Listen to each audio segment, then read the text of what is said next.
Now, recovering after a traumatic relationship is hard because when you see the mask of a person and you see their real face, it can arouse a deep anger in you because you don't understand that humanity work like that, and it's like a rite of passage or a loss of innocence. So overcoming this betrayal, these lies, this cheating, whatever category it's in, is hard because you feel like you got played. You feel like the rules aren't supposed to go that way. The game's not supposed to go that way. And you invested in your energy in something that was an illusion. So a lot of the recovery period, especially in the first few months, is just seeing the illusion shatter, the house of cards fall, the glass is shattering. And the anger comes from the fact that you're investing your energy into something that was a black hole, or someone that was a mask, or someone that was like not really there, like a ghost almost. The narcissistic orientation to reality, which is just kind of parasitic and vampiric. And you realize the coldness of people that have no empathy, and you maybe took way longer to get over it than they did. They're just on to the next, you know, person to get in bed with or whatever. But it's an important moment because you understand the sanctity of who you are. You understand, like, oh, wait, I violated the sanctity of who I am. I violated myself by not knowing my own worth. I didn't even know my own worth. And a lot of us don't because this is a tragic moment. Um, and people don't uplift you. People don't give you love and wholeness and as a child. But um, this moment is very crucial in your hero's journey because this is when you realize that you were disrespecting yourself. You realize, oh, wait, I do have worth. Wait, I can't just give myself to anyone. Wait, I can't just open my heart and soul to anyone. You have to wake up to your own rarity and preciousness. You are a precious diamond. And it's just a weird moment because you feel angry for wasting your life, wasting your energy on someone who was disrespectful and not at your level. And, treating you like garbage, lying to you, deceiving to you, playing a game, playing that two-faced game. It's just disgusting.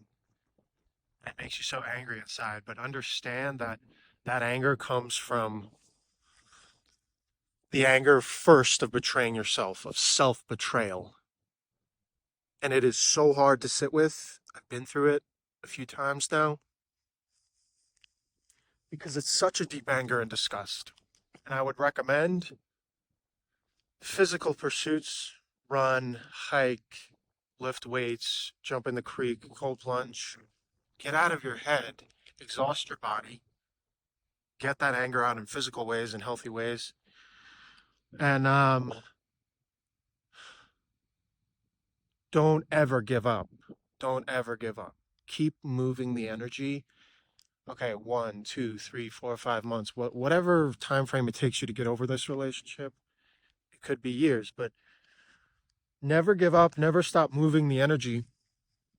And when you feel empty and broken inside, you're the thing that's going to build you up from that first brick, from the shattering of the building, the shattering of you.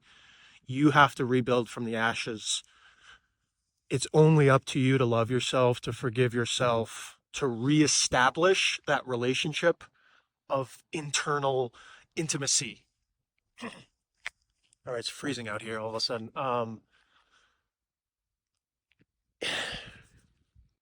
It's up to you because no one in this world will teach you it. No one in this world. Most people don't do it. They never do it. They never love themselves. There's lack consciousness everywhere. There's codependency everywhere. There's parasiticness everywhere. But it's the much easier way to learn how to love yourself, forgive yourself, and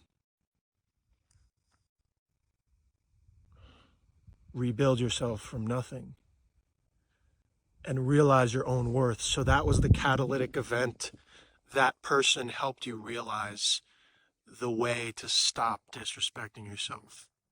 You somewhat needed a tangible something in the physical reality to show you. Um,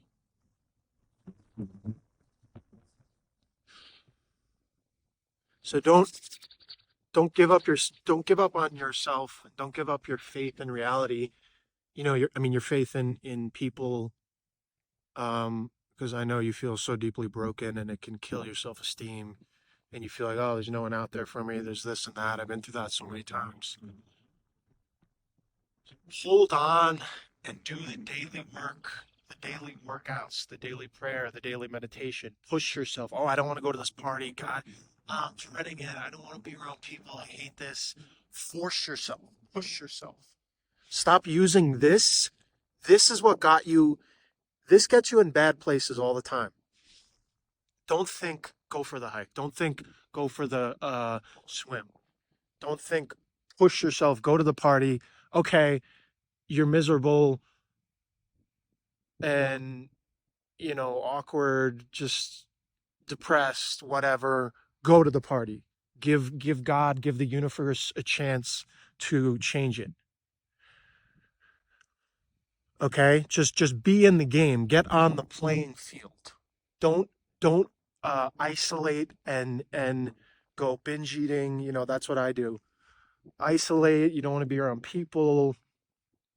Just eating tons of chocolate and whatever and this and that and just depressed, and don't let that spiral of bad thoughts get to you. Just keep moving and stay in the game, because all that work you do to rebuild yourself from nothing will be worth it later on, for your person, for your family, for that true, real love. Just have faith and give yourself that love. It's scary too, beginning that relationship with yourself. Because you're like, where do I even begin? Society taught me that I'm worthless unless I'm a millionaire. Whatever. You know, why am I worth something? Why am I worth love? Why am I lovable? I don't know, but I have to figure it out. Because no one in this world will ever teach me. I'll have to figure it out on my own, with God, with myself. And you're worth doing that. And you're worth finding a person that's also rare and precious like that, who's done that work. There's not too many of them on this planet, though, but they're out there. And you're not for just anyone. So, hope this helps.